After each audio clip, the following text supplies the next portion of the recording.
Ano ang kinatatakutang The Big One? Gaano ito kalakas? Anong mga lugar ang maaapektuhan? At kaya bang mapredict ng mga eksperto kung kailan ito mangyayari? Yan ang ating aalamin.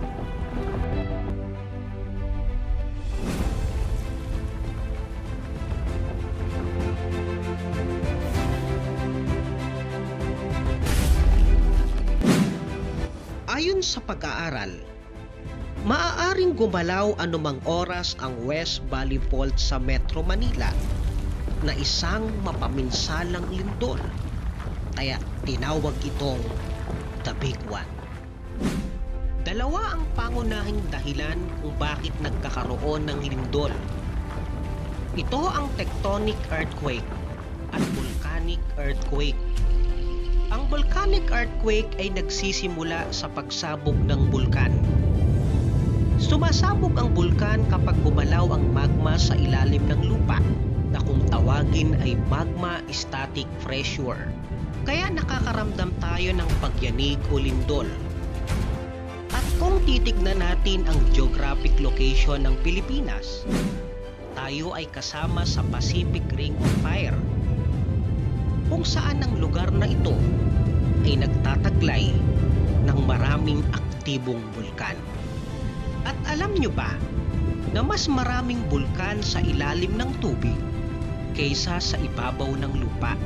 What? Ikalawa, ang tectonic earthquake. Nangyayari ito kapag ang dalawang plates sa ilalim ng lupa ay gumalaw o nag-uumpugan. Nakakaramdam tayo ng paglindol o pagyanig ng lupa dahil na rin sa paggalaw ng fault. Sa Pilipinas, ang isa sa pinakamahabang fault line ay ang West Valley Fault. At kapag mas malaki ang fault line, mas malawak ang pinsala sa oras na ito ay gumalaw. Ang pinag-uusapang West Valley Fault ay nagsisimula sa ilang probinsya ng Bulacan at binabaybay ang lungsod ng Quezon City, Marikina, Pasig, Makati, Pateros, Muntinlupa hanggang sa ilang bayan ng Cavite at ilang mga lugar na malapit dito. Ayon sa kasaysayan, huling gumalaw ang West Valley Fault ay noong 1658 pa.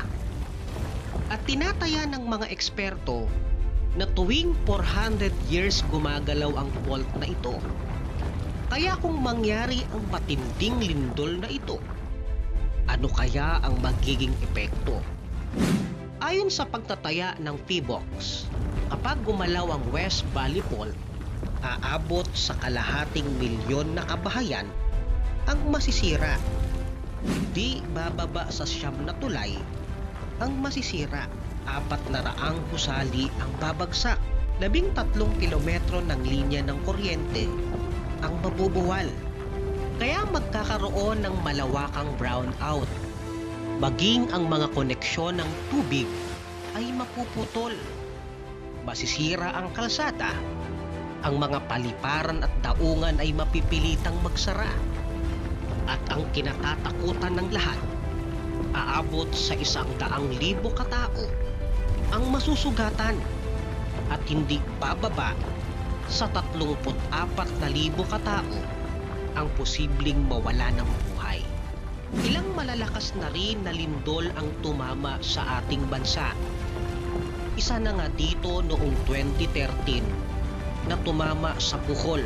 Ang lakas nito ay 7.2 magnitude. Noong 1976, sa Morogol na itala ang 7.9 magnitude na lindol.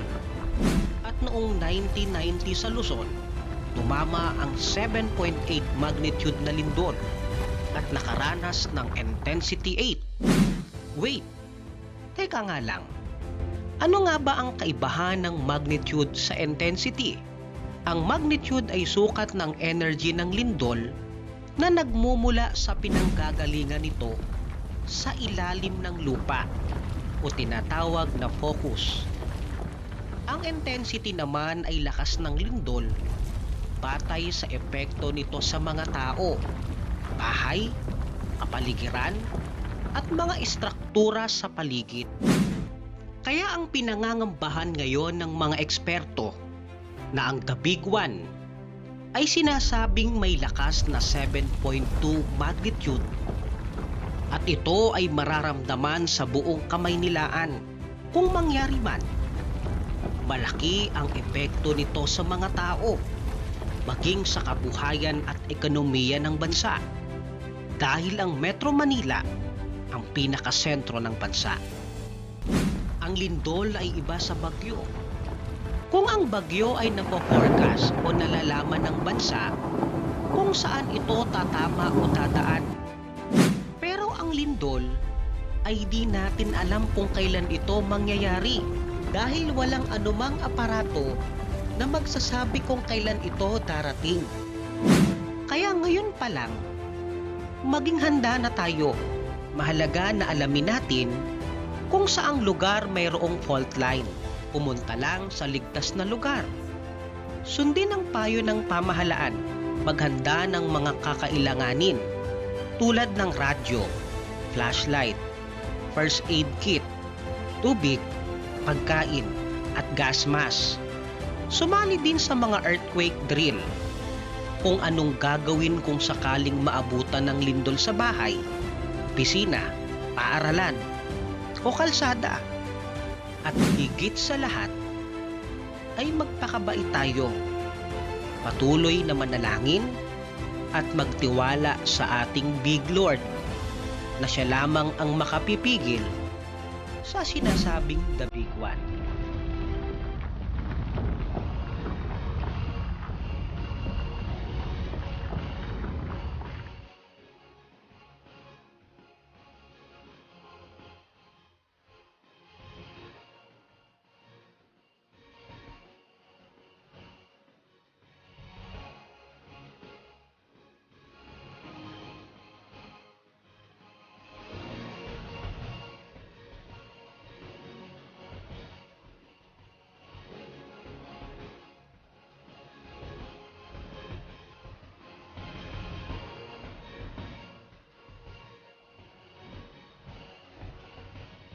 Hanggang dito na lang, kasoksay.